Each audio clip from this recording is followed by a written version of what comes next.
Welcome to episode 70 of The Place of Sound.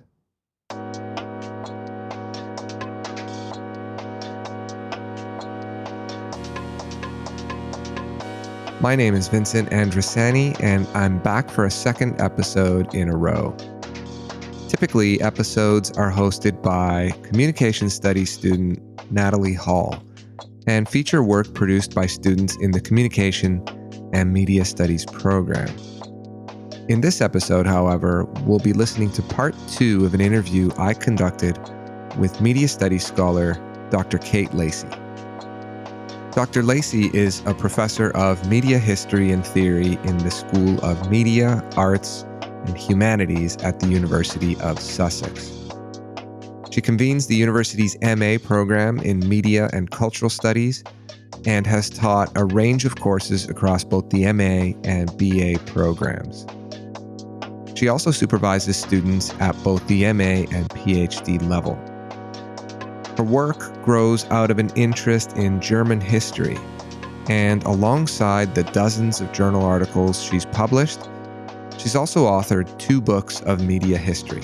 The first is titled Feminine Frequencies, Gender, German Radio, and the Public Sphere, 1923 to 1945, and that was published by University of Michigan Press in 1996.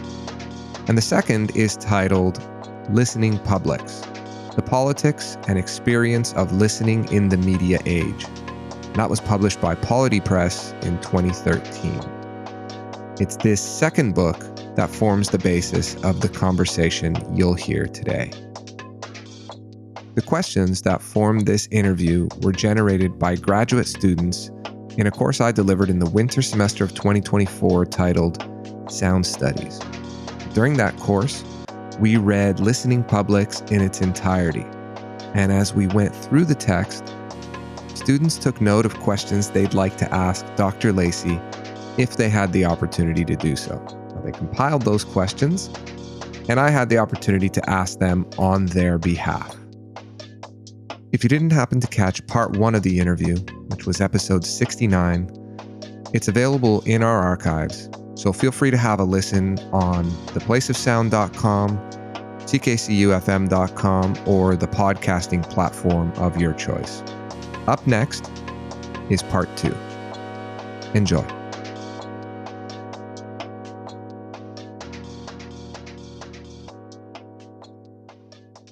This idea of radiogenics, is there something like, is there a way that we can put our finger on it if we're thinking about radiogenics in terms of like production techniques and conventions? I mean, I know you mentioned the idea of intimacy, and I was going to say, what is that? What is intimacy? Like, how do we define that, right? But we can, I think maybe we can maybe more succinctly talk about production techniques, right? Maybe the use of particular Foley effects to conjure a particular image, doors creaking, telephones ringing, maybe different vocal techniques or something. Yeah. Are there any maybe conventions? Like how does convention, the idea of technique, production technique and convention, work in relationship to the idea of the radiogenic? Does it? Do you see a relationship? Oh, it's completely mixed up in it. And it changes over time, but it does reveal something which is interesting, which is why I put it in the book, I think, which is all of those things that you just mentioned, for example, are to do with, degrees of immersion and specifically degrees of realism. So it's about how do you produce a feeling for the listener that they're really there, that they're taking part, that you can kind of pretend that this is not a radio program, but that in fact you are sharing a space, sharing a time, sharing an experience, and so on. And all of that is that sort of audio realism is also bound up in trying to produce a relationship of trust between or overcoming the distance and therefore the unknowability of a conversation or a communication over distance where you can't see the other, or there are no other sort of the usual markers of reliability and so on. So not only not being visible, but not being written down either, which would be the other way of having trust in something. So And trust is really, really important when it comes to politics. So trust is really important if you want to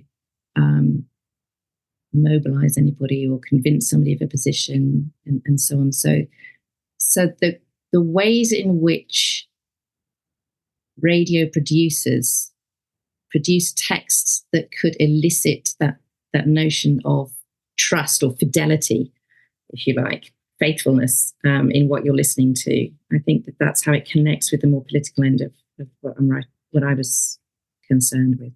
So there is an aesthetic version of this argument about how can you best produce these feelings of immersion or realism or whatever other kind of affect you want to produce. Could be a distanciation effect, but how that connects to a sort of a political argument. So it's how does something as modern, as uncanny as a disembodied voice, because I think that's the other thing to remember, that's the historical element of this, to think that it's a really modern phenomenon, the idea that we can listen to disembodied voices and take them to be completely everyday and normal and trustworthy and so on. So how does that come to be? And that's part of the historical trajectory. That's why I think it's important to have the media history at the center of this. But so how does it become part of our public sphere? How does it become the space in which our politics gets done or gets circulated and reproduced, at least? So this idea of trust is really important in the context of radio listening, as you say. And I think historically, it's been really important in political discussions, finding political allegiances. We find our political allegiances because we trust others with those same sort of political allegiances. But the question got raised in the context of our class, in light of today's political climate. Like, is trust the motivator? Is trust what motivates us politically any longer? Or what is the role of trust in our political motivations today? Much of it, the argument that the student presented, was that a lot of it is so affective. It's so bound up in emotion and emotional response that whether or not we trust someone is it may be a different question than whether or not we'll support them at the voting polls, right? And so some of the questions that we were thinking of around today's political climate, and retrospectively thinking about where the book is and how it frames political discussion, were like, would any of it change today, knowing what we know 13 or 14 years on from it being published, and the increased sort of polarization of our political climate? Has it changed? Like, how do you view it? Do you view any, would you have written it any differently? How would it look any differently? What are your thoughts on some of these things? And you can take it in whatever direction you wish. I think the evidence of polarization was already beginning to be quite evident even at that point. You know, we're not far off in a European context or a British context, the Brexit vote, and we're not far off, the first election of, well, let's hope it's the last election of Trump in the States and so on. So I think the more political end of the political philosophy end of the book is precisely about trying to say that there is a responsibility of listeners as individual listeners, but also of our the communication infrastructures to encourage and enable people to listen outside of their echo chambers and their filter bubbles and so on and so forth, which were all terms that were already in circulation back then. So I think that although we might be thinking it's got suddenly much worse. I think it's been a long, slow burn. But I also think that the kind of principles that I was trying to put forward are kind of not universal, but would hold and come out of my interest in political transition from Weimar democracy to the Nazi period and out again anyway. So it's a much longer interest in the virtues of political listening. I suppose listening is a political action, listening across difference. And I suppose the thing about trust is that if we rely on, for example, those emotional forms of engagement, or the question of intimacy that we were just touching on as the only ways in which we can produce trust, then I think that is a dangerous route. I think that there's a space for it, but if that becomes the only way in which we recognize trust, then that's a problem. So I think that the thing that I'm writing at the moment, I'm calling Unsound Intimacy. It's about, it's going to be a special issue of a journal coming out about, that's called Beyond or Between or something, Trust and Intimacy in Audio Journalism. And I'm struggling because I would absolutely buy into the idea that a straightforward Habermasian version of the public sphere, which is reason over emotion or instead of emotion, or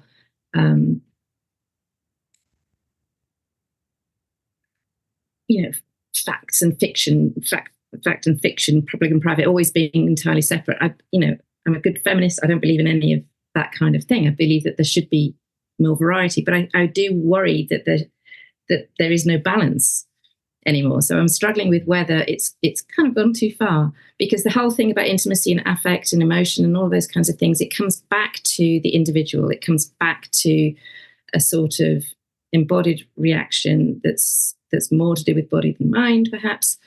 But certainly has the individual, the sovereign individual at the heart of things, which I think is a product of neoliberalism, of the way in which our media are structured to make us think that we're always at the heart of everything. So the algorithm quietly makes the whole world come to us in our own image and so on.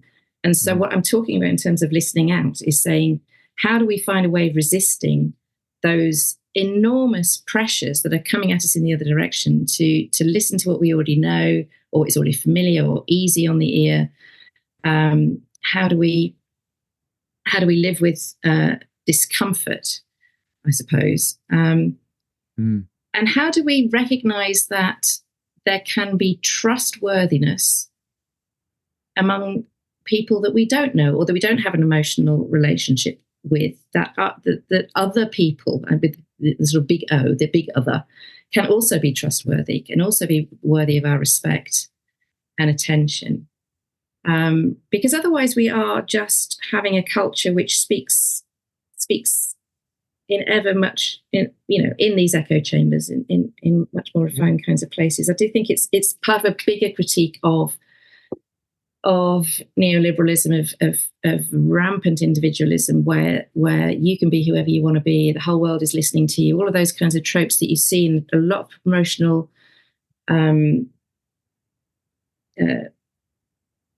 branding of various kinds of media forms and so on. The idea that we're continually saying your voice counts, put something out there and so on, and yet we don't have the correlation, the corollary of you also need to listen to each other.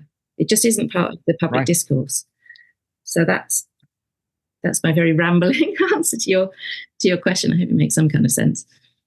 It makes a ton of sense. Absolutely, it does. Yes.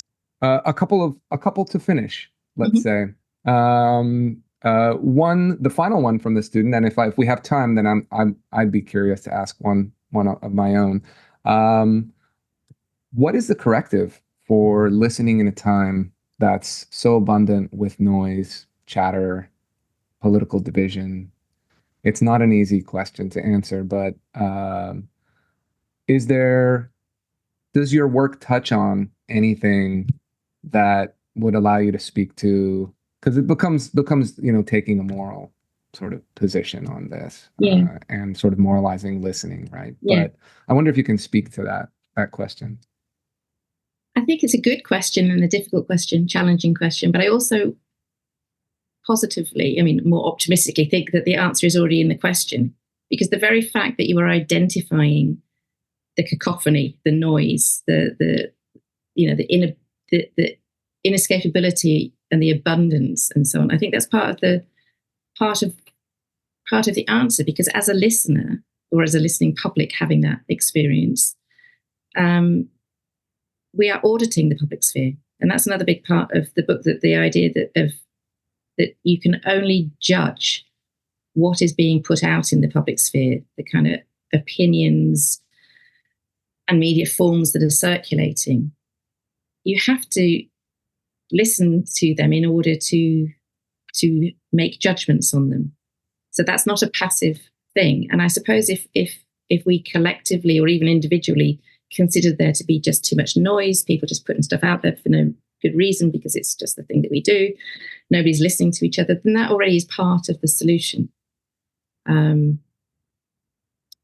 Because I think otherwise, I don't think it's particularly a solution to sort of say just switch off, because that seems to be, an admission of failure or an abandonment of your civic duties as a citizen and so on. So I suppose the fact that you are feeling overwhelmed is the first part. The part of, it's the old adage of, in order to change the world, you first need to understand it, sort of thing. So I suppose the solutions would come in lots of different forms, just as listening comes in different forms, and people's tolerance for the noisiness out there comes in different forms. So the solutions will come in different forms. I also think it's really, really difficult. I mentioned Brexit a minute ago, that I work in a liberal university in a part of in Brighton, which is we're the only parliamentary constituency at the moment that has a Green MP. It's fairly lefty. So I was really like in this bubble, and waking up on Brexit morning, it was such a shock, because you'd kind of known there were other people who were thinking differently, but it was a real shock. And so I really tried to do that thing where you listen out for other voices, realizing that I'd allowed myself to sort of be in this rather comfortable bubble. And it is extremely difficult and unpleasant, really, to sort of start reading the papers that you would choose not to, and listen to voices and so on. And I can't say that I've kept it up as much as I should, or engaged as much as I should, but I have experienced how difficult it is, and how easy it is then to fall back into those more comfortable habits. Yeah, to engage ideas that one fundamentally disagrees with, in order to learn about them, even if it is an educational endeavor, is still very taxing. It's like it takes a lot of energy. It takes a lot of time and a lot of commitment. Yeah, and courage, I think, as well. And courage. Thank you. Yeah. In the interests of time, that was an excellent answer. Thank you. In the interest of time, I don't want to keep you too long. I do want to, if it's okay, finish with one question that I myself had, which was, and it kind of, I want to maybe pull forward some of your thinking that you mentioned at the outset, with the idea of sound studies as a field, and maybe relate it back a little bit to listening publics. So listening publics, it was like your aim throughout much of the book is to fill a clear gap in sound studies, one that didn't tend to imagine audiences as listeners, one where there was, as you point to, there wasn't much of a theory, or at least a sort of fulsome theory of reception in the dialogues that comprise the public sphere. So if we're going to theorize the public sphere, we need an idea of a sort of theory of listening, is sort of your proposition, which is really a touch point for students. That kind of pulls them in. They've talked long and hard about the public sphere, but never considered the role of listening in the context of the public sphere. So one question that I have is, aside from this, your work, listening publics, do you think sound studies has sufficiently filled this gap? Are there enough people talking about the role of listening and its relationship to the public sphere? Or is there more work to be done on this topic? Like, this is a very, like, it's a very, I see it as a very particular thing in the context of sound studies. It's very easy to think about listening and to think about sound and to think about noise, but not in the context of the public sphere, and link it to these bigger questions that you're working. I mean, I'm obviously not across all of the literature and things that have been written, but I would say that a lot of sound studies is still interested in listening to particular things. So listening in to particular things, and obviously interested in sound, so misses out all of that other side of things. I also think that, I was very clear, well, it wasn't always as clear as it should have been in the book maybe, but in my head it's clear that listening isn't sufficient in itself. It's necessary but not sufficient, because if we were all only listening, there wouldn't be anything to listen to. And it's one of the issues I have, I suppose, with sound studies, is that, or indeed visual culture and so on, that you can't think of them separately. And I think that's why I came around to trying to think about listening in relation to the visual as well as in relation to sonic. Because I understand why scholars need to specialize, but I also think there's a real danger in the way that we then split off from each other more and more and more, or we focus so much in on the one thing that we happen to be interested in that we miss the bigger picture.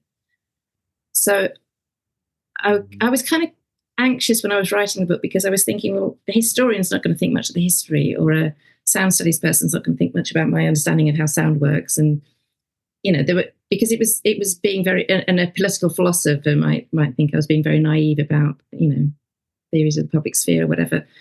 But I think that there is still a role to play in bringing different disciplines together, different approaches, and the insights from sound studies can illuminate other fields and vice versa. So I am, absolutely dyed in the wool, sort of interested in interdisciplinarity.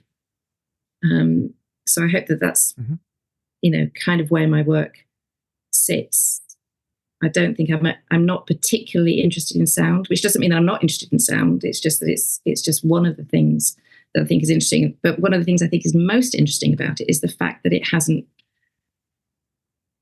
it's been sort of on the edge. And I think actually in all my work, that's kind of what has fascinated me. These big things that seem so blindingly obvious as once you think of them, and yet they haven't been part of the mainstream conversation. So women, for example, writing a history of radio, of German radio, but even when I took to Paddy Scannell, for example, who wrote the big social history of British broadcasting, the first time I met him, he just said, "Oh, I never thought about women before."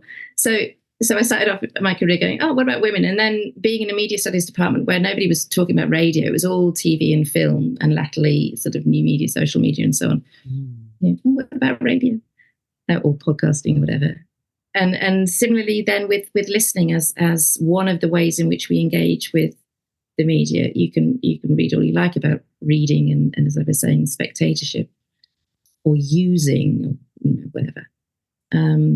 But again, listening was just one of those things that's not often there. So it is about filling a gap. But I also think that it's more than that, I hope, which is that having identified the gap, to think about why is the gap there? What are the in whose interests has it been? Or what structures have produced this gap? and what can we learn by putting it back into the picture. So it's not just an additive approach. It's not saying, oh, and by the way, there was also a few women involved, or yes, there was radio, yes, there was listening. But to think, well, what happens when we put that back into the picture? It rewrites the histories, it rewrites our understandings, it rewrites or recalibrates some of our theories as well. I mean, something as simple as, starting to think about this and then thinking about the freedom of speech, which is just a term that all of us know. Admittedly, it's used in different ways than it gets used in different kinds of ways. But we talk so much about the freedom of speech and having a voice and so on, and yet to whom? Who are we speaking to? Who is supposed to be doing the listening? When we say give people a voice, what does that actually mean?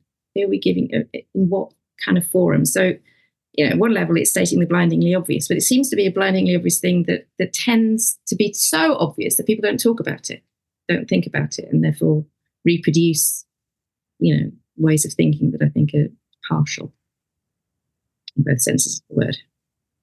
Right. Excellent. This is, I think this is one of the more salient contributions of your work, and it does precisely that. And I see it in my students' eyes when we work through it, that a lot of the questions you're asking are blinding, as you say, blindingly obvious. But yet we don't work through those. We don't take the time to work through those discussions. And the book does a really great job of that. Your work does a very good job of that. So I'm very pleased to hear that. I'm pleased to hear that it's still being read and engaged with by your students and people. That is resonating, I should say. That it's still resonating. It's very gratifying. And the questions have been very thought-provoking, actually, as I was thinking through them. So I'm impressed with the responses as well.